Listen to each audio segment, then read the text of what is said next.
My bet is that Twitch versus team got pulled across to do DMCA stuff. We got don't need back. that tournament hosting stuff. Help people delete VODs en masse.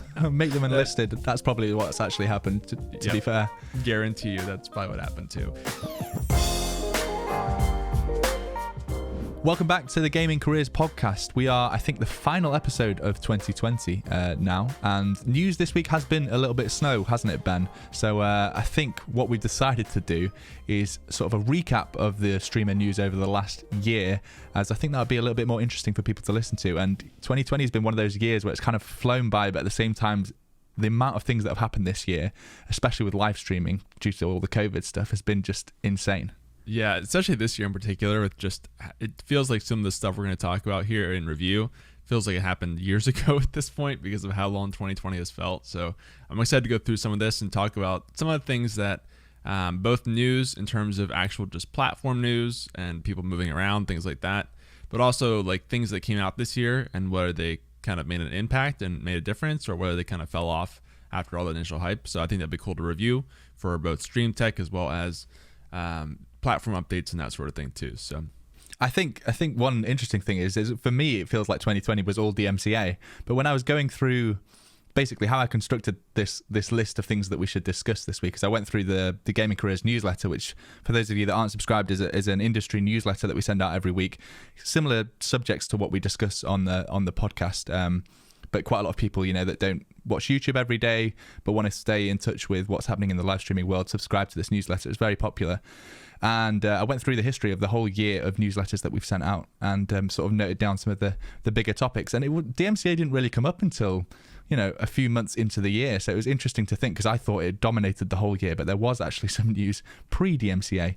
I think one of the things that I'm particularly proud of this year was the video that I did on microphones, where I analysed the top 250 streamers on Twitch, the partners, the people with the most viewers, and looked at what microphones they used. And I did this just for a video topic, but it kind of turned into a bit more of a study where we were really seeing, you know, were people just copying the microphones that the top streamers were using.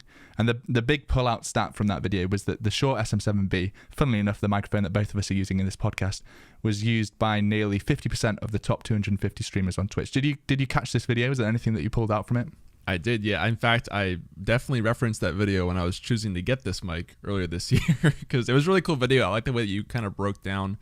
I'm a big data nerd, so I love seeing the statistics and the pie charts and everything you did. But yeah, I mean, it's crazy because this microphone has definitely dominated Twitch. It's hard to find a stream that's not using this microphone at this point.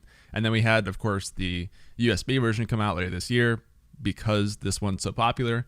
So I don't think that's going to change anytime soon. It's got such a look to it. And I think, you know, like the Joe Rogan podcast and that kind of thing help contribute to that. But yeah, that was a great video. And I'm sure this will continue to be one of the biggest mics of next year as well. I think what was interesting from my point of view is it was a quite a taxing video to make in terms of the amount of work that had to go into it. But what kind of followed on from that was well worth it from my point of view, because straight from that video, a YouTuber who covers a lot of microphones and covers a lot of the podcasting world called Podcastish reached out literally through the comments on that video saying like it was a really interesting video and some comments about the SM7B, and I contacted him that day and we managed to schedule a podcast, which we then went into loads of depth about why the SM7B is so popular. Is it just people copying each other? Is there some, you know, science behind it? And, you know, this guy is called Bandrew Scott. He knows his stuff like completely back to front in terms of audio gear. You know, he's tested mics that are $10,000 plus, so he had a really interesting insight into the microphone world and especially the world of podcasting and Twitch and why this microphone is so popular. But like you said, one of the things that I mentioned in that video was that Shure hadn't really designed this microphone for streamers, and then what did we see, like 9-10 months later they released the MV7, which is effectively this microphone redesigned a little bit with the option of using USB as well. So it is interesting that they you know, clearly took note of how many sales they were still getting of the SM7B, and where they were going was into the podcasting and streaming world. But then even other brands, Rode, have reached out to me from that video saying it was really interesting and, you know, sent me some of their microphones. So like I kind of want to keep that video style going with testing lights and testing webcams and those kind of things and seeing what the top streamers are using, because it was a video that did very well, but it was also like super useful for me in terms of reaching out to more brands. Yeah, I mean, that's a good point. It makes sense for brands to want to get in those really, I think the in-depth videos like that are so valuable, not just for viewers, but also for brands to get that exposure.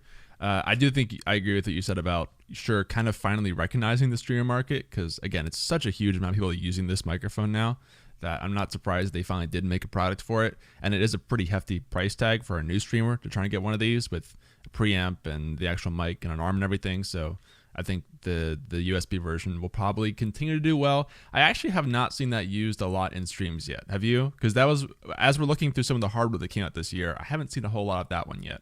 Yeah, I haven't obviously done the same level of study. I've seen it a little bit, and I've seen obviously Elgato also released the Wave microphones this year, both USB microphones, and I've seen them a few times as well. I'd honestly like to do that study every year and see how it changes, because especially as a lot of these top 250 streamers are probably going to be partnered with a brand that will start to make microphones. You know, a lot of top streamers are partnered with Elgato, whether they'll be asked to start using these microphones. And will we see the MV7, become more popular than the SM7B? Or will the SM7B remain like the number one microphone just because people see it, they like the sound of it, and then they buy it themselves? It's really, it's going to be interesting to see. I think the big thing that it comes down to is probably like the interface, because we don't know really if TC Helicon are going to keep working on the Go XLR. I think it's unlikely. And that's the big advantage of the MV7 and the Elgato Wave microphones over the SM7B, is that you don't need an interface. You can run it just purely through USB. But yeah, super interesting video that kind of kickstarted the year. And I wanted to touch on just because it was, stats based, and I know you love your stats.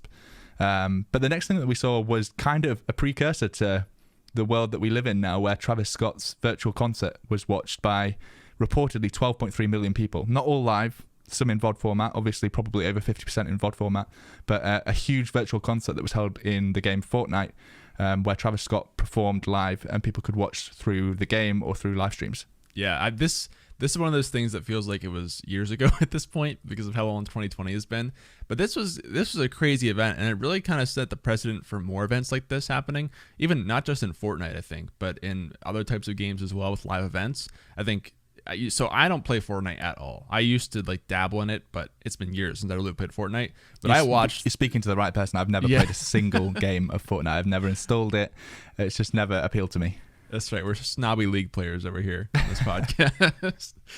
But I did watch this concert because it was just so interesting, and there's such a huge virality to these events that I've actually watched a lot of them, not just the Travis Scott one, but every time they do a new season, they have the big reveal event for what's going to happen. And I always kind of watch those because it's so interesting to see this live game event for everyone who's in the game. And it's a new idea. I think Call of Duty does a similar thing with some zombie stuff. I don't know if you saw that as well.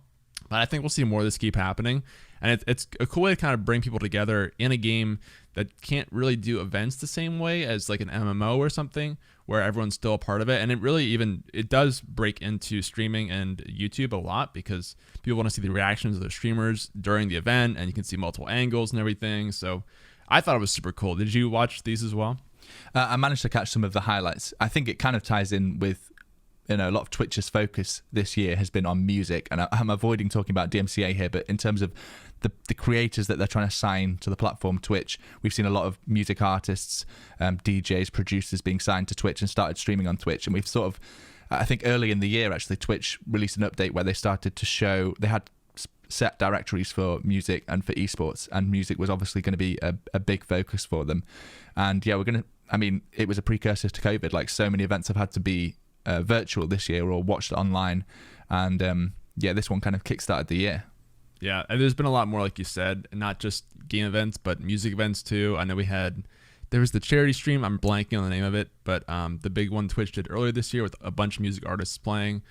Those all did super well too, so I think it was cool to see them kick off the year with this. And I am grateful that even during COVID we had a lot of cool virtual events you could be part of on Twitch. And even though some of them probably haven't been done the best, I think conventions didn't maybe translate super well to the online experience, but actual performances and things like that did pretty well overall. And I think people probably discovered a lot in new music this way too. So it's pretty cool to review that. Yeah, talking of things that sort of started to do quite well this year on Twitch, chess is the one that kind of stood out to me. We're seeing streamers, both traditional streamers streaming learning chess, and also traditional chess grandmasters starting to turn to Twitch as a platform. And that's kind of been a really crazy growth on Twitch. It's become a very popular directory, and people wanting to watch, people learning chess, or grandmasters playing chess and all the different variants of speed chess and all those kind of things. I think for me, it's really interesting. I've never really been a massive fan of chess. I played it, when I was a young kid with my dad, but never more than that. But it's been something that I've kind of followed now that it's become popular on Twitch. It's such an interesting game, and you have to put so much time into even get close to being considered average, really. It's so competitive. So yeah, that was something that really took me by surprise this year. I don't think I could have ever bet that was going to be something that blew up on Twitch, such a traditional game. Yeah. Well, I mean, it's a testament too to how you never know what's going to happen to blow up on Twitch just because of people playing something, or one super streamer kind of blows up and starts a wave for a lot of other streamers to jump on. I think like Among Us even is kind of a good comparison, because that game was 2 years old, made by 3 people, and suddenly it just blew up kind of for no reason for a couple people streaming it. So same thing happened with chess. That game was much older, obviously, than Among Us, but for some reason this year, I think with some really big streamers coming in, we had, I think TSM signed a chess player. I don't know if you saw that, Hikaru. So that was super cool, and it's kind of like recognition for that type of thing. And I think it is cool to see more traditional games find their way onto Twitch. Like maybe we'll see checkers or something, or other, I know board games are on Twitch, but it'd be cool to see more of the break into the IRL games, not just straight gaming. Maybe we'll see more of that in the future. Even like the Pokemon card stuff, I think that's similar effect right there. It's cool to see that happen, and it's, we never know what'll happen next year with other games like that too. Yeah, when you mention Among Us, I think that's definitely something that we should touch on, because that has had just such a crazy year and impact. And it's what they played on AOC's stream, which broke records as the biggest first stream anyone's ever had. And Fall Guys also is another one worth touching on, because that's not an old game, but that is a game really that was, I feel like, designed from the ground up to be streamed and to be incredibly entertaining to watch, because you're watching people fall, obviously, from the name, but kind of fail, because only one person out of 60 wins each lobby. And, we had that Tim the Tap Man, like 2 weeks where he hadn't won a single crown, and, ESPN were covering it, and like it's so entertaining to watch. I couldn't take my eyes off it, because it was so funny watching this guy like not be able to achieve it, and you're wanting to be there for when he eventually achieves it, so you're watching it. So huge year for games like Among Us and Fall Guys, and I think we're probably going to see games start to really be designed from the ground up to be streamable and entertaining to watch, as well as obviously entertaining to play. And I think those two games kind of sum up that experience, and chess maybe can join them as well. Yeah, and I think we'll probably see more of this happen next year too, like you said, with both indie games as well as older games that kind of blow up out of nowhere. I think the things that both Fall Guys and Among Us did really well is they are both very accessible, so it's very easy to understand the concept of the game, very easy to play with a lot of people, and fun to watch on stream because of the interactions and just the hilarity. I think Among Us survived longer than Fall Guys did, just because of the interactions between streamers, and it's also on mobile, which I think is huge, and I think we'll see more of a trend. There's been a lot of games this year that have broken out in the mobile category. They even have like League of Legends coming to mobile now. A lot of shooters are on mobile, so I think that'll impact the viewer base a lot of games in the future. If people can just download that on their phone and start playing whatever their favorite streamer's playing right away, that's going to be huge, especially for overseas markets too. So we'll see what kind of happens next year, and I hope that we have some more fun indie games break out like that. I think we're probably going to see more links between viewers' interaction and the streamer. So like when you were talking about mobile phones and like it being really easy to download the game and like play along or something like that, I think we're definitely going to see that. Similar to how Jackbox have it, where the audience can vote on who wins like certain games. I think we're going to see more games where the viewers get some kind of decision making based on, how the streamer plays it or what the outcome of each round is. This kind of links to that, I guess. The other big game from my point of view anyway was Riot's other game, not League of Legends, but Valorant's launch this year was incredibly successful, and they tied into Twitch's drop system. So they basically had a closed alpha with a lot of very popular streamers, where they had a weekend where the streamers could play, but they couldn't stream. They could just record the gameplay. And then I think 1 or 2 weeks later, the NDA released, and they could all stream that gameplay that was recorded 2 weeks ago. So a lot of hype was drummed up from this. And then a couple of days later, the open beta launched and all the streamers had access to it. But by watching these streamers on Twitch, you could earn the chance of getting a key. The game's free, so you get a key and then you could start playing. And it was wildly popular to the point where people were farming views by running 24-hour streams of replayed VODs so that they could, get more views because drops were enabled on any account that was streaming effectively at some point. So this was really interesting. We obviously hadn't restarted the podcast by this, but this is the kind of thing that I would love to have talked to you, more about, because it was incredibly successful, so much so that it kind of became a question as to, in the future, how do we do this without rewarding streamers from streaming VODs for 24 hours a day? Yeah, this was, I think, a masterclass overall in marketing. And there was some blowback on people not being able to get keys and waiting for that. But I think overall it was super successful for Riot to be able to market this new game. And I like the way that you said they had the VODs come out initially, where there was this embargo period, and then everyone put out their initial impressions, and then there was a stream date, and only certain streamers had the keys, so you had to watch there. I just think it was super cool to be. It seems like I'd never seen such a huge, instant burst in attention on a game since Valorant. And I know we had even Fall Guys and Among Us were very popular, continue to be, but that seemed like the best way to sort of force a game to be popular. And I think it has caused changes in the drop system, like we already talked about with VOD streaming. That's pretty frowned upon now because a lot of streamers would just keep themselves on 24/7 and play old broadcasts, and people could farm keys, which wasn't the best for the directory. But overall, I think it was a really successful way to market the game, and we've seen a lot more drops since then too. In I think Tarkov and a couple other games did this as well, just because Valorant is really the success case for how good drops can be. So I hope we continue to see more games try the drops model or more interactive stuff like that. And I love the way they did the game, and I'm glad to see it's still doing pretty well right now. I don't know if you've seen that as well, but it seems like a lot of people are moving over from CSGO to Valorant or from Overwatch, and I'm sure it'll be a big game of 2021 as well. Yeah, particularly in NA, I know that a lot of the CSGO pros have come across to Valorant, and I think from a esports perspective, probably why wouldn't you, when you've seen how well Riot has treated the League of Legends scene, with the global competition once a year, Worlds tournament, that they're probably going to take that same thing into Valorant. So yeah, really successful game launch, like we said. And it's nice to see developers of games, again, thinking about Twitch, even when it comes to launching their game and, integrating those two so tightly. 1 second off Twitch, because we do have to remember probably the biggest, I would say, the largest effect on streamers this year was probably the news of Mixer shutting down, which I think some people predicted, and some people saw that, particularly the moves for Shroud and Ninja that they made a year prior to shutting down was probably a bit of a flash in the pan, wasn't really bringing enough viewers across or streamers across to the platform. But that was pretty sad day when Mixer shut down. Yeah, this is another thing that feels like it was forever ago at this point, just because there's been so much news in 2020.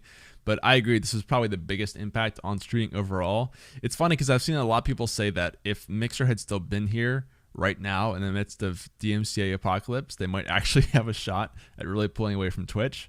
I don't know that I agree with that per se, but yeah, it's definitely different. I think you're right when you said people kind of predicted this would happen, but it's still weird to see it actually come out. And when the news came out, it was almost hard to believe at first. Is this real? Is it actually going away? And it's crazy how quickly it happened too. I mean, they had 30, 60 days and it was just gone, and people could move to Facebook. Some people did that. I think it seemed like most people moved to Twitch or YouTube, but obviously made a huge impact on the streamer community, especially for those who were Mixer partners or who had been on there for a long time, having to move their entire community. I don't know a whole lot of personal Mixer friends that had to do this. Did you know anyone who went through that? There were certainly some people in the community, like I saw in the Gaming Careers Discord, that were asking questions, to some of the more experienced members about, should I go to Twitch? It's so hard to grow on Twitch. Should I go to Facebook? Because there was some handover that Mixer had to Facebook. I think if you were a partner on Mixer, you automatically got it on Facebook. But now, it's really just a three-horse race in terms of Twitch, Facebook Gaming, and YouTube, which are all owned by the biggest giants of the world of Google, Amazon, and Facebook, obviously. So it's exciting. We mentioned, I think, a couple of weeks ago that YouTube had finally started supporting OBS Studio financially. So all three platforms are really heavily invested in live streaming and the like grassroots scene that we've seen and growing that. But yeah, it was a sad day for sure with Mixer shutting down, and obviously that then meant that Shroud and Ninja, who had both signed I think 3-year exclusive contracts to Mixer, were able to break their contract after a year because Mixer didn't exist anymore, come back to Twitch, and certainly for Shroud, I think he hit 500,000 concurrent viewers on his return to Twitch. He definitely took his time with it. I don't think it was like the next day after the Mixer announcement. I think he like sort of drummed up a lot of hype and did it over 30 days or something. But in terms of streamers moving and leaving platforms, we still have this weird one with Dr. Disrespect being banned on Twitch. You know, I know it's kind of a meme now of the breadcrumbs of evidence as to why it has come about, but I never thought that we still really wouldn't know the reason, 6+ months after it happened? Yeah, I mean, it feels like people have kind of forgotten about it, sort of, for the most part, but this was definitely the biggest mystery of the year, was why was Doc banned. And now you can't even say his name on Twitch or anything, or you get in trouble, and there's all that kind of controversy too. I'm surprised too that we don't know. Maybe it'll come out. It sounds like it was a very secretive thing, and there was probably some NDA involved as to why people can't say what happened. So we'll see if maybe it comes out next year. But to his credit, I mean, Doc is doing really well on YouTube. If you've been following him at all, he also hit above 500K, I think, on his first stream on YouTube. There was a ton of hype. He did I think he did a 24-hour tease for his 24-hour tease or something on YouTube. So he really hyped it up. But I think he's doing super well overall. The red goes with his brand very well.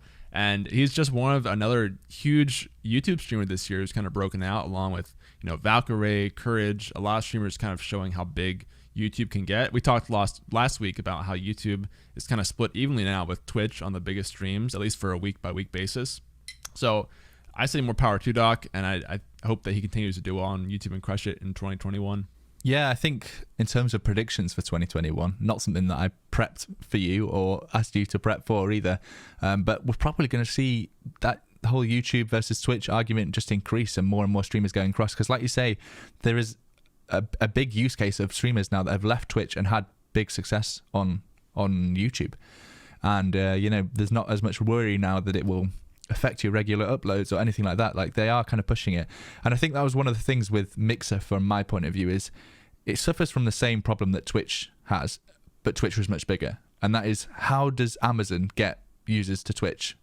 You can't just get people to type in a random URL if they're browsing Amazon. There has to be some kind of link. And we've said many times on this that YouTube has the perfect way of doing that. They already have billions of people, billions of views every single day logging onto YouTube, and all they need to do is start pushing people to live streams, and it's so easy for them. But Mixer, certainly, even though it was owned by Microsoft, there wasn't really a really natural link other than through the Xbox consoles. So I always thought that Mixer was going to have the same ceiling that it could reach, similar to Twitch, but it was a smaller version of Twitch.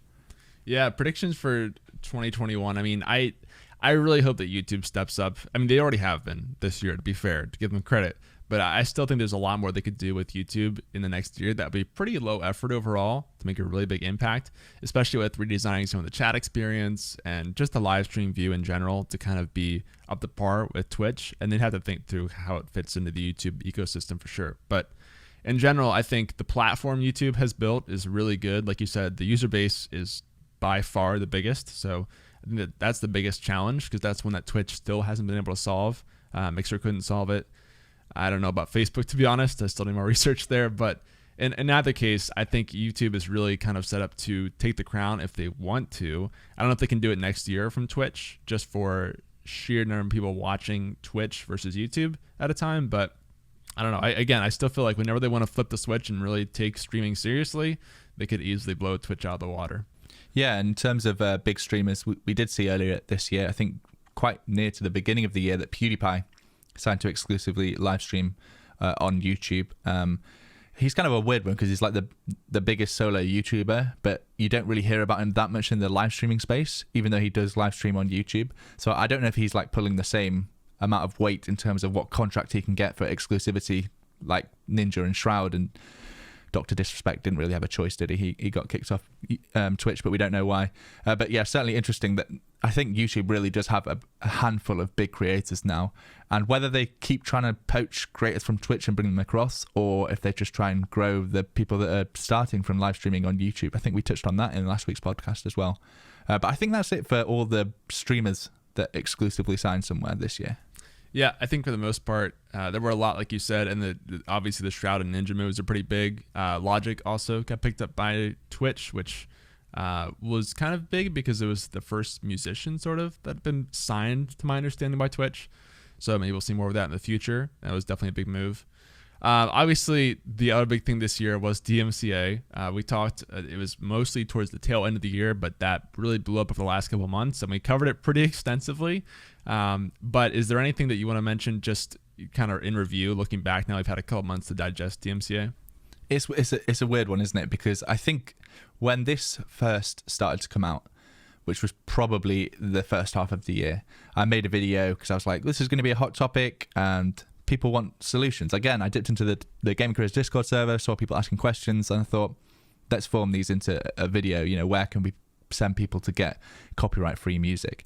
And I answered, I feel like, all the questions that keep coming up in that video. So I just wish I could keep sending that video out as a new video to people. But obviously I don't want to recreate old content when it's still of purpose. But it's the same thing. There was too many big streamers saying not great things, and that leads to a whole like mentality of, oh, it doesn't matter for me, I'm a smaller creator, or oh, it doesn't matter to me, I'm not playing music from the top 50, or oh, it doesn't matter for me, I'm playing Guitar Hero and they must have licenses for all those kind of things. Like, there was too much misinformation, and it kind of just kept coming up and up again, whereas really if people just followed the advice, like straight away, make sure you have licenses to play any music that you're playing on stream, or use music that hasn't got a specific license, you know. And I think I linked to like 7 different resources in that video, so it's going to go on.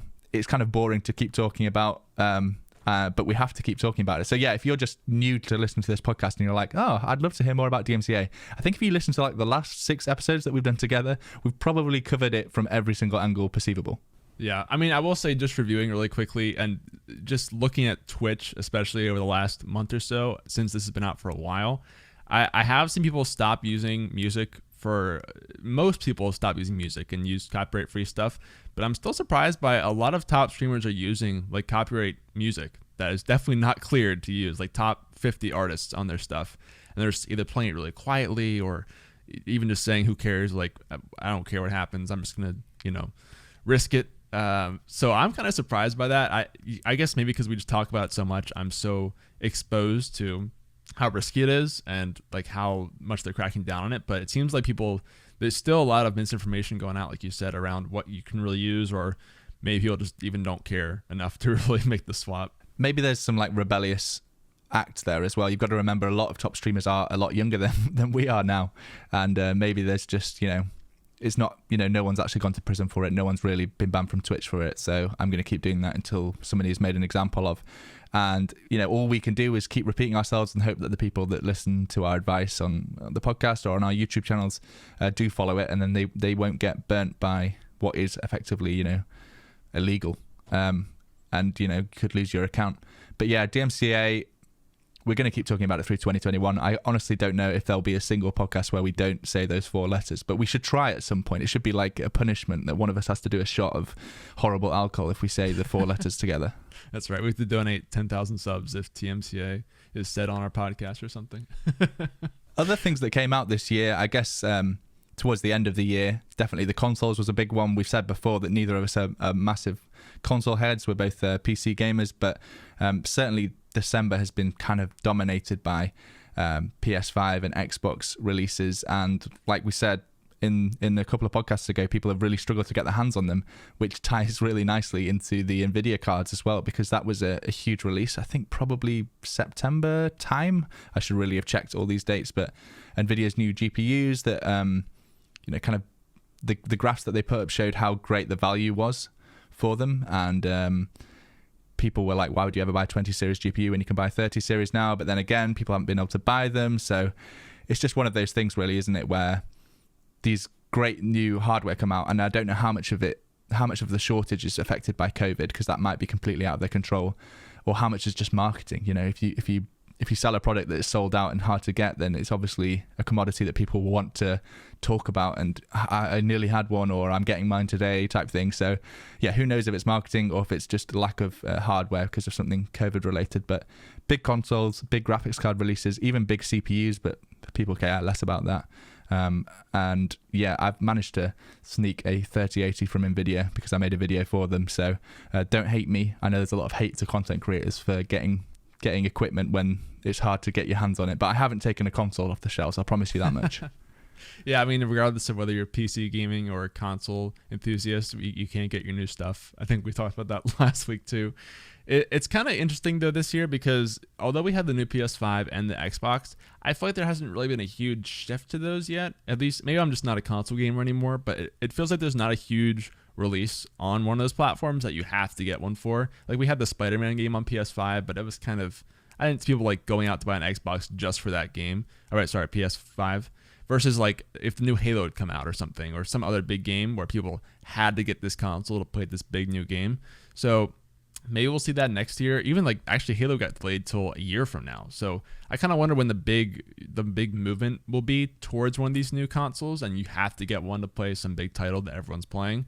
Same thing with the RTX. I mean, obviously like Cyberpunk, it's nice to be able to play that with a 3080 or something, but it feels like you don't really need a 3K card to play a lot of the big games right now. Like obviously if you're playing Among Us or Fall Guys, you're probably fine on your laptop. So I'm curious to see if we do have some big game come out and people need to have this stuff. But for now, it seems like it's been pretty much a luxury to have one of these new systems. Yeah, it's weird, isn't it? Because like you say, it's not a necessity, but they've still managed to sell out. So they must be selling incredibly well.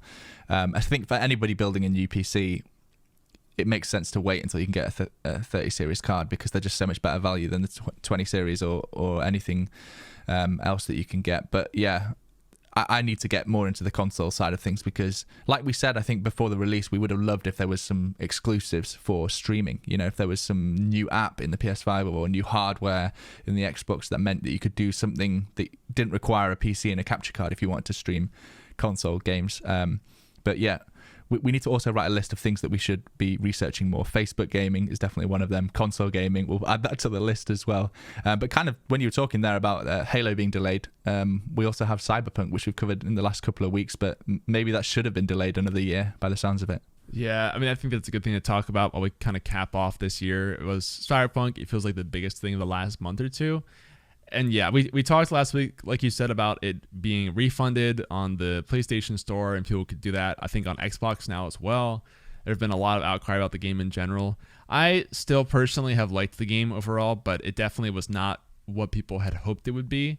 To be fair, I don't think it could have ever delivered on the hype level of 8 years of development had built for them, but still was kind of sad to see. And I think, speaking of consoles, that was probably the biggest loss, is if you did have one of the older consoles, either just an Xbox One or PS4, it seemed like this was really not built to run on those consoles at all. That was maybe the one game where you really want a new console to kind of handle it well. So that was not a great experience for people who mainly, you can't even get these new consoles. So you really can't experience the game if you're a console player until you get that new console. I don't know. So while it wasn't the best launch, I still think I personally enjoyed it, and I don't think it'll be remembered super well, unfortunately, just because of all this controversy. But we'll have to see if maybe they keep patching it the next year and it kind of redeems itself like No Man's Sky or something else. Yeah, I think it's obviously one of those lessons learned, isn't it? And I think we mentioned on last week's pod that from a developer's point of view, they probably didn't want it to go out, but it was the publishers or the marketers that were forcing it to go out. So yeah, well, maybe we're going to look forward to a properly released Cyberpunk next year, as well as many other games that have been designed from the ground up to be Twitch or streaming favorable. The only other like major news until we get into like the hardware software stuff that we want to cover is that Gaming Careers joined Nerd or Die. I talked about this on my Twitter and Instagram a little bit, but never really made a formal video because I didn't think enough people cared. But it's nice to be able to free up me from some of my resources. I now get to hand off editing videos and making thumbnails and things like that were super time consuming, and I'm probably not the right person to be doing those things anyway, because there's definitely people, certainly a Nerd or Die, that can do that kind of stuff much better than me. But it led to the reboot of this podcast, which obviously has been great for me. Like, I've really enjoyed having somebody to regularly sit down with and talk about this kind of stuff every week. and make sure that you're awake at like 6:45 or whatever time it is over there in the States when we record these podcasts. But yeah, that's really, I think, going to tie up most of the major news. Do you want to move on to the hardware? We kind of touched on the Elgato Wave microphones, but there's a few other things that were released this year. Yeah, I think some of the big things that were released this year, just kind of going through. So we had the Logitech Stream Cam, which came out. I didn't personally try this, but I know there was some excitement about that. And I didn't see, like, I don't know, I can't see the cameras people are using as easily on streams, obviously, but I don't think I've seen a whole lot of hype around this. Have you? Yeah, it's a weird one. Again, I made some videos on this because I was lucky enough to be sent one, and it just falls in that weird bracket. We keep saying that we've talked about this before, but we have talked about this before, where webcams to cameras is like a really weird middle ground where, like, do you really want to be spending like $200+ on a webcam when if you just saved for a little bit longer you could buy an entry level proper camera with a capture card or a cam link or something like that. And the Logitech Stream Cam kind of felt in that realm where it certainly is an upgrade over the C920, but you could get the C920 for like $25 on Prime Day. I remember, like, every single year you could get a very good webcam for $25. And are you asking people to save up, 6 times that to buy the Stream Cam when it's not that big of an upgrade? It still is probably my favorite webcam, and I know AverMedia released a webcam as well this year, PW513 from memory. I didn't get to test that. I'm not on AverMedia's list for sending things out, but I think it probably falls from the same kind of flaws where expensive webcam versus cheap DSLR. Like, if you can get your hands on a secondhand A5100 from Sony, it's the best small factor camera that's capable of running from battery power, running from continuous power, and being captured by something like the Cam Link. So again, probably going to cover that in a video, I think, next year when we again look at cameras. But like you said, it's harder to see the streamers what cameras they're using. You can basically have a good guess as to if it's a proper camera or a webcam quite easily, but to actually know the model, you're kind of relying on them putting it in the description in an affiliate link or something like that. Yeah, so while we saw those cameras come out this year, I don't feel like they made a huge impact. It seems people are still opting mostly for like the Sony A5100 or those entry-level DSLRs for the most part. But audio-wise, we had a couple different things come out. So we had, like you said earlier, the Elgato Wave 1 and Wave 3, which I think I have seen more of those pop up around Twitch lately. People are using those a bit more because they do kind of bridge the gap between not only having the XLR and the USB interface, so it's a better kind of long-term investment, but also having the software, which is really big on the Elgato, so you don't have to have a Go XLR or other type of interface to do the mixing. This one I think has been pretty popular. I know you even used it last week on the podcast. What do you think about that, kind of reviewing this year? Yeah, I didn't give it a fair run last week. I was in probably the most unacoustically treated room you could imagine. Like, if you could design an echo chamber, it was that. So yeah, and I didn't have a boom arm or anything, so I didn't give it a fair run.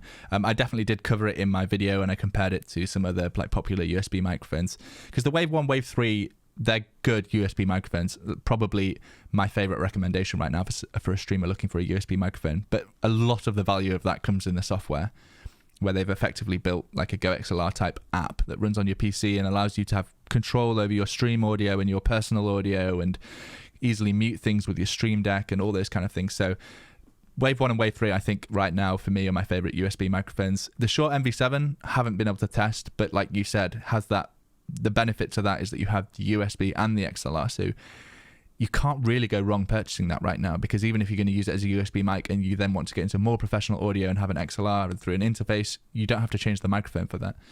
When we were talking about the Logitech StreamCam and the AverMedia PW513, technically not a hardware release, but an interesting thing that did come out this year is Elgato's Epoch Cam, and I'm still not sure how you say that word. If it's Epoch Cam, Epoch Cam, I'm not sure. Epoch Cam, yeah, possibly. I need to hear like somebody from Elgato say it out, Steggy say it out loud, and then I'll know exactly how it's meant to be pronounced. Technically not hardware, because you're using the existing hardware of your phone, but a pretty interesting solution to the whole camera problem. Because I think I would always had in my mind that Elgato would probably release a camera at some point, but maybe they're not going to, and they're just going to keep improving this software that allows you to use your phone camera wirelessly or wired, and use it in your live streams.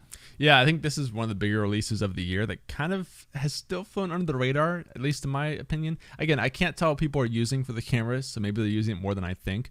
But it seems like such a great option because anything you can do to make it really accessible for new people to start streaming with what they already have, the better. Because then they don't have to go buy something, especially if it's just the software and using your existing phone. And I think, like we talked about, sometimes your phone is better than like the stream cam or these other cameras that are out there because phones are getting pretty good these days. So I definitely think this is one of the biggest releases, and maybe we'll see more things like that, even like audio wise, using your phone for audio or something in the future. I think there's a lot of cool things you could do with that. And I don't know, I have people keep using that, especially new streamers in the future. Yeah, I think it's going to be one of those things where like some people are using their phones as, because you can get Stream Deck on your phone now, or Touch Portal, or like one of those apps, but you're also wanting to use it now as a webcam. So are you going to buy a second phone so that you can stream with it, or are they going to build like a camera mount that you can mount it and then also still use it as a Stream Deck when it looks like you keep touching the screen? I don't know. I'm just spitballing here, but I think, yeah, super interesting app. And again, I think it's really providing a lot of value to streamers, because effectively you're saying, I think on Black Friday it was like $5 for a lifetime license for EpocCam, and yeah, obviously provides way better quality than a lot of webcams do. The only annoying bit really is that you have to put your phone into like some kind of mount every time, but knowing Elgato, they'll probably solve that as well. The only other bit of hardware which did cause quite a stir, and again I haven't been able to test it, is the Logitech and Herman Miller crossover office chair, gaming chair. I can't remember how much it went for now. I should have looked it up before. Was it $500 or was it a lot more than that? $1,500. $1,500, right? That's probably why it created such a stir. What are you sat on right now? Because I am on probably a very comfortable gaming chair, a Noble Chairs one, which is kind of trying to bridge that gap again between gamer chair and really actually quite good for your back. What are you on? Are you on something expensive or IKEA basics, or? Actually, I'm on that chair that you're talking about right now. Oh, you are on it. This sounds so rehearsed, but I actually genuinely did not know that. Yeah, it's actually, well, so I can tell you from experience, I love the chair, and I was really excited when it came out because I've always been a fan of Herman Miller. I've never owned a chair, but I ended up biting the bullet and getting it because I've been working from home for 6 months and at my computer like 16 hours a day. So I got it, and I love it because it's so customizable. It's held up really well for the 6 months I've had it or so. And I think we'll probably see more of this happen in the future. Herman Miller has actually released a couple more of these in some of their other chair models. I know those didn't get quite as much attention, but there are other variants like the Aeron and even like their cheaper chairs they've done gaming versions of, which I'll be honest are not that different than the real version. Like this chair, the only difference is it has the Logitech logo on it, a blue color, and slightly different finish to the actual chair itself, like back here.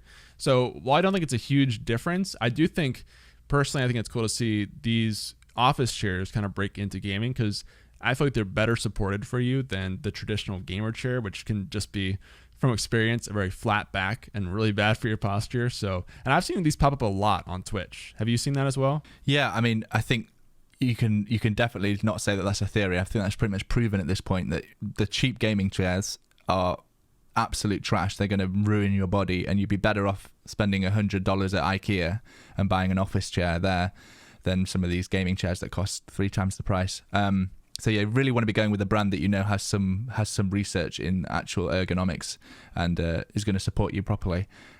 Again, kind of similar to you, I'd heard such good things about Herman Miller, and honestly, I'd looked quite often at like trying to get a second-hand one even because of how hefty the prices are. But it seemed like the perfect launch for them because they wanted to target this new audience. And Logitech probably didn't have to do anything. They literally just said, this is our color code for blue. Add that to the chair a few times and we'll help you sell it. And it sold pretty well. So I think you're right. We're going to see more crossover between like professional equipment and gamers. But there's not really much difference between somebody that sat at their computer for an office job and somebody that sat at their computer to play games and live stream. So there's not really many gaming features like you said. And do you even want gaming features on your chair? I don't want RGB on my chair, so I'd just happily take a professional chair that's going to suit me and keep my back straight in some way. Yeah, I mean, those do exist, to be fair. The RGB chairs, they're out there if you're really feeling crazy. But in general, I'm curious to see, because like you said, this one sold really well. I think it was backward for a long time and it was very hard to get a hold of. I'm curious to see if we have more breakouts like that in 2021 with different types of more traditional things, or just different brands breaking into the gamer space. Like Herman Miller obviously did really well. Maybe we have other types of things for working at home, with like desks. I know Herman Miller does a desk, but it's not really known. But maybe like a more established desk company of some kind, or maybe it's other brands slapping their logo on stuff like Elgato and Corsair and Logitech will keep putting their logo on other things and make those kind of partnerships. So I'm curious to see what we get in 2021, especially with more working from home, probably continuing for at least the first half of the year. Yeah, in terms of big brands that have come into the streaming space and sort of tried to reinvent things, I think a good one from a software point of view is NVIDIA Broadcast. Came out sort of, in 2 phases this year. They released RTX Voice as sort of a beta software, the software that's meant to help remove background noise through artificial intelligence, and then they packaged it together in an app called NVIDIA Broadcast, which included some cool webcam stuff as well, where you can make it look like a professional webcam by professional camera by blurring the background behind you. That was really cool, and definitely something that helped a lot of people during lockdown when they were having Zoom meetings for work and stuff like that, and they could green screen themselves out without needing a green screen, all those cool things. We also saw two major releases of OBS, version 25 and version 26, which saw some cool features like Vulkan Game Capture, the implementation of Better Twitch TV and Franco's Face Twitch chat extension, so you could actually see the emotes in your OBS window. Source toolbar, some new noise suppression, virtual camera. They feel a little bit old for me because I create videos about them when they come out, and every time a new OBS version comes out, it's like super exciting. But it is impressive that they keep cranking out like big new features every 4 or 5 months. So hats off to the OBS team. And then the only other thing I think in software that I noted down, obviously Streamlabs had a lot of software updates, but they kind of just mirror what OBS does, was Elgato added multi-recording functionality to a lot of their capture cards, which is effectively just really built for people that want to have a recorded raw version of their gameplay, and then also send that gameplay with all their alerts and webcam to a streaming site, so that you could use the Elgato capture cards in 2 different apps, one to record and one to stream, or whichever combo you'd want to do. That was a cool little update, but I think that's probably it from software point of view until we get into the Twitch updates, which we've kind of put into their own section. Yeah, there's quite a few Twitch updates to go through. We had a lot of small changes that came out right after the town hall that went out, or sorry, the GlitchCon that went out earlier this year, as well as some things early in the year. You said earlier about how esports and music have their own directories now on Twitch, and how music especially got a lot of attention this year with lockdown and everything. There are some channel page updates. We have the channel trailers, schedules, and social media profiles now. So those are all small updates to the profiles. I talked a little bit at least about how I think there's still some work to do there on the profile, because there was the whole redesign of the page, but it kind of made things harder to find. So overall, like my lasting impression of that is I still think it could be better, but at least they are adding new features for you to take advantage of on there. Did you have any thoughts on those 2 things? Yeah, I think the new channel pages, I agree with you. They still kind of feel like they're in a beta format where like schedule is still too hard to find. You shouldn't have to find it. It should be what appears, I think, when you're not live and somebody goes to your Twitch page. You should be able to see when they're next going live in some kind of countdown or their schedule or something like that. Yeah, it's cool that they've added, like, I definitely prefer the channel page to how it used to be. And the fact that you can now search people's social media profiles and that you can link those kind of things, it definitely looks a lot more professional. But I wouldn't be surprised if we keep seeing new updates to channel pages, over the next year or ongoing, really. A couple of new updates in terms of safety. They announced their advisory council. There was obviously a lot of news around that. Which, by the way, someone pointed out to me recently. Have you heard anything about this? Because it feels like this kind of got announced and went off the radar completely. I don't know, because there was a lot of controversy, like you said initially, but I have not seen anything from this council since it launched, really. Yeah, I mean, I know that people like Carnage gets tagged whenever there's like some Twitch drama now, because I think he's probably the most famous person that's on the council. You don't know what they're doing behind the scenes. I imagine they're helping, with a lot of these issues and trying to make sure that the tweets that get sent out and the decisions that get made are right. But yeah, they've certainly taken a bit of a backseat, I think. Yeah, I don't know. We'll have to see if they do more, but it could be behind the scenes, like you said. Maybe they're just not in the public light helping, but it sure seems like we haven't seen a whole lot of public influence from what they've been working on. So we'll have to see next year as well. A couple more updates with ModView coming out. There's a lot more features now in ModView you can take advantage of, which is pretty cool to see. We did see Twitch kind of support viewers and mods more this year, which I think was pretty cool with ModView, as well as a lot of new ways to use channel points and predictions and things like that. So I'm glad to see Twitch give more agency to mods and viewers and not just streamer features all the time, because that's something that in the past has been kind of lacking, I would say, on Twitch's part. Yeah. So yeah, definitely. Like, I think some of the features, I don't know if Hype Train came out this year. I feel like it probably did come out this year. I probably didn't release an email about it, which is why I haven't written it down. But like, some features have definitely done better than others. Like Hype Train, whenever I see Hype Train, the Twitch chat just fills with scam train. So like, they have memed themselves there. But yeah, definitely like the community challenges, the viewers being able to vote on certain outcomes now. Mods like have so much more control, being able to see chat history and being able to, you know, see certain messages that people have typed. Like, it's a way better experience now for a viewer and a moderator on Twitch, which is, you know, that's what you want to see. We want to be talking them up when they do good things, and that's definitely like a better experience than it was a year ago. Mm-hmm. Yeah, I agree. So hopefully we'll see more of that coming out soon. And I think that is one of the things that YouTube doesn't have on Twitch just yet, is more interactive features like that. So maybe Twitch can keep working on that and kind of extend their lead a little bit in next year. We also had some small changes. Twitch Prime is now Prime Gaming, just to make it more, make it more uniform on Amazon's side. Twitch Versus started up their series with lots of tournament hosting, lots of Twitch esports stuff in general this year, with Twitch Rivals as well. I haven't actually seen much about this though, because the announcement here, if I remember my email correctly, was that they released Twitch Versus as like some beta software where people could sign up and structure a tournament to be hosted on Twitch.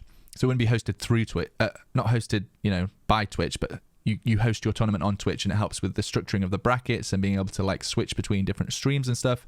I don't know if any tournaments are using this, but I haven't really seen much news about it since. I've definitely seen a lot of the Twitch tournaments that they've run, but yeah, this was some software that kind of got announced.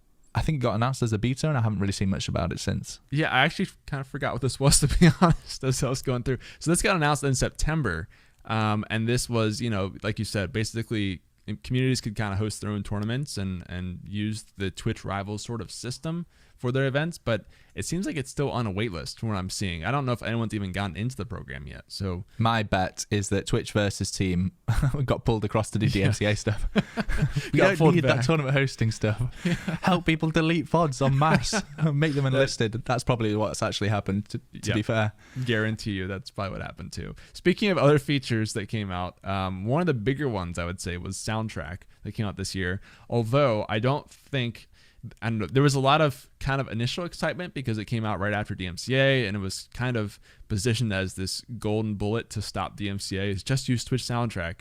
But in practice, I've not seen a lot of people use Twitch Soundtrack, but B, it seems like there are still issues with Twitch Soundtrack in terms of licensing. Have you seen that as well?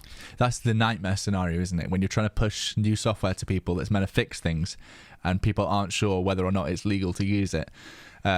Not the good rumor that you want to be going around. Yeah, it's definitely something I think that they were working on and then had to rush out, because it feels to me like it's a good system, like it's a good idea. Twitch can probably make quite a lot of money by like working with artists to make licenses that can be used on live streams, but it was rushed out and it doesn't really feel finished. But I hope that they keep working on it, and I hope that they work with a lot of, you know, artists that want their music to be freely available for people to stream with. But yeah, a little bit rushed, but I don't blame the developers behind that, because they probably weren't expecting to release it for another 6 months. Yeah, that's very kind of like Cyberpunk, right? Just got to go out now. So whatever it's like. It's been a rough year to be a developer, I feel like, for one of these platforms that needs something out. I think that probably wraps it up. We did have like a couple of features, like you said, from the GlitchCon, boost this streamer type thing, but we don't really know more than we did a couple of weeks ago when we first covered that. So yeah, I think that really is a wrap of the major news from the last year. So a lot did happen, but with the rate that live streaming is growing, I wouldn't be surprised if 2021 sees even more companies getting involved, even more drama in terms of people being banned and signing contracts to new platforms, even more competition between the platforms, which is always a good thing for us, the consumers, the people that are streaming or watching on these platforms. So yeah, a pretty hectic year, but I'm excited for 2021. Yeah. Is there anything, like any one big thing you want to see in 2021 come out? Oh God, you put me on the spot with that. Well, I think if you got an answer. Yeah, I'll start with mine. You can think about it while you answer. I think, I don't know, DMCA, obviously we talked about it a lot. I really hope that there's some improvement there that can really kind of, because it feels like we're still not sure about a lot of stuff that's cleared for use, and people still getting copyright strike for stuff on servers that are already deleted and that sort of thing. So that would be one of them. I think the other would be, I would love to see YouTube really kind of step up and really compete with Twitch this year. Because again, I think they're really primed to do it. We've talked about, they're hitting these milestones on watch hours and everything, and user base and new people coming to the platform. So I think if YouTube really can take people away from Twitch and make a big impact, then that'll be great for everyone, because then Twitch will really start competing even more and YouTube, and it'll just be great for every streamer across the board. So that's my big wish for 2021. Yeah, I think I agree with you from the YouTube point of view. Definitely, it's weird. I've defended the developers so many times here in this conversation, saying you've got to rush this feature out. You've got to go now when it's not ready. But I'm not really sure. Maybe YouTube should just flip that switch, because we've said they need to improve like the chat experience and a lot of the viewer side of things.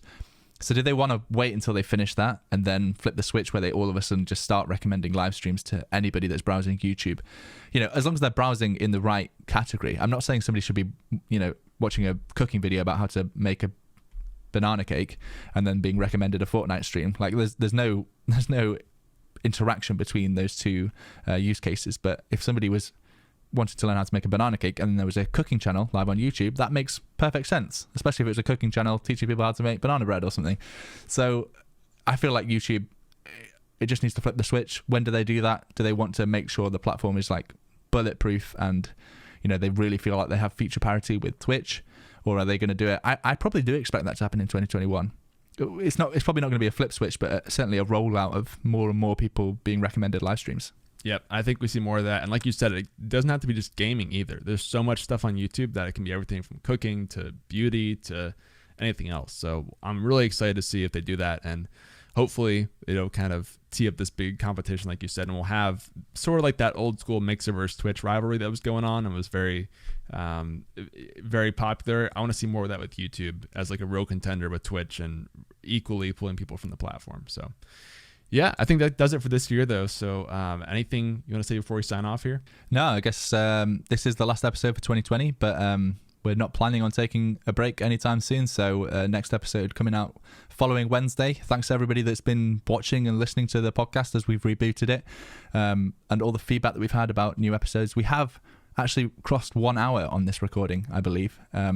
So that's the first time we've managed to do that. So I'm probably keeping you from your actual job where you get paid to do stuff. But thanks very much for joining us through this year. I hope 2021 is going to be continue get 50 plus episodes out of this podcast, and people really get to learn a lot more about the live streaming industry. So yeah, thanks so much for joining and for coming on to the podcast every single week. And hope everybody listening and watching has a great start to 2021. It can't be worse than 2020, can it? That's right. Can't possibly be worse than that. Fingers crossed. Knock on all the wood. All right. See you in the next one, guys. Peace.